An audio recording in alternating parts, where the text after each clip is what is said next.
Thank you, Chairman Cuellar, Chairman Engel, Chairman Thompson. Thank you, Ranking Members Mack and Miller, and all the members of this committee.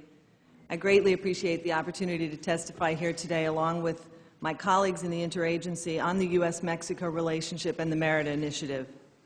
As you all know, on May 19th, President Obama welcomed President Calderon to the White House. They reaffirmed their commitment to improving the lives of all of our citizens in both countries, building upon our deep ties and working with mutual respect and responsibility across a broad range of issues. They recognize that the United States and Mexico share responsibility for defeating and dismantling illicit criminal networks that traffic drugs into the United States and illegal weapons and illicit revenues into Mexico. When it was launched in 2007, the Merida Initiative was a partnership among governments of the United States, Mexico, and the countries of Central America to confront these transnational gangs and organized crime syndicates that plague the region. We have now broadened our focus to include the Caribbean under the Caribbean Basin Security Initiative, renamed our Central America efforts the Central American Regional Security Initiative, and are focusing on ways to improve citizen safety, something consistently ranked high among societal concerns in all countries of the region. Beginning with the Merida Initiative and moving beyond Merida in Mexico, the United States has forged strong partnerships to enhance citizen safety, and a variety of U.S. agencies are working with the Mexican government to implement Merida projects. At bilateral meetings in the past 18 months, culminating with the March 23rd high-level group meeting in Mexico co-chaired by Secretary Clinton, the governments of the United States and Mexico agreed on new goals to broaden and deepen our cooperation. Future programs to increase Mexican capacity and institutionalize our partnership will focus on 4 areas. First, the United States and Mexico will continue to collaborate to disrupt and dismantle organized criminal groups. Each country will conduct operations on their own territory, but we will coordinate our efforts and increasingly share the information necessary to combat these organizations which do not respect borders.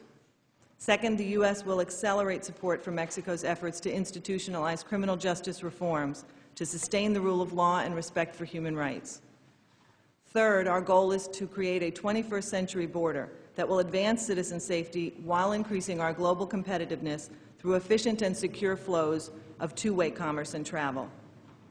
And finally, the United States will provide support for programs to build strong and resilient communities in targeted geographic areas as Mexico addresses the social and economic needs of communities under threat by criminal organizations.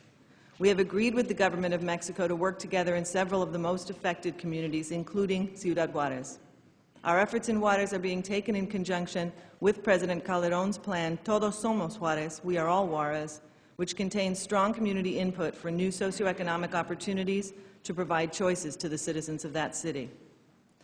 We are also supporting Mexico's implementation of comprehensive criminal justice reforms through the professionalization of police and prosecutors, judicial exchanges, and partnerships between Mexican and U.S. law schools. As of March 2010, over 5,000 Mexican federal and state officials from law enforcement and judicial agencies have participated in newly designed training programs.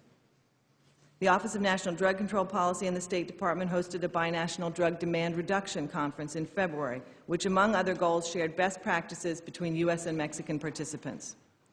Prompt implementation of the Merida Initiative and ensuring that U.S. taxpayer dollars are spent effectively and efficiently is a top priority. With the signing of required agreements with the Mexican government and additional personnel in place to monitor the new programs, the pace of implementation has increased dramatically. Our current estimate shows that over $420 million of FY08 and 09 funds are actively supporting equipment, training, and technical assistance through the Merida Initiative. A letter of agreement obligating $287 additional million in INL funding for the State Department was just signed, clearing the way for those funds to move. Nearly all aviation assets will be delivered by the end of 2011, in some cases almost 2 years ahead of normal procurement timelines. Non-intrusive inspection equipment has been delivered and is being used to good effect, as a recent $3 million cash seizure in Mexico City demonstrated.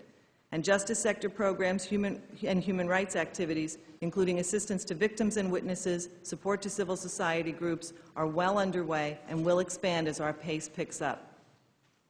Finally, while Merida does not envision any law enforcement operations, the enhanced cooperation and coordination that results from this relationship contributes to our fight against well-known drug lords, and I've enumerated some of those in my written testimony.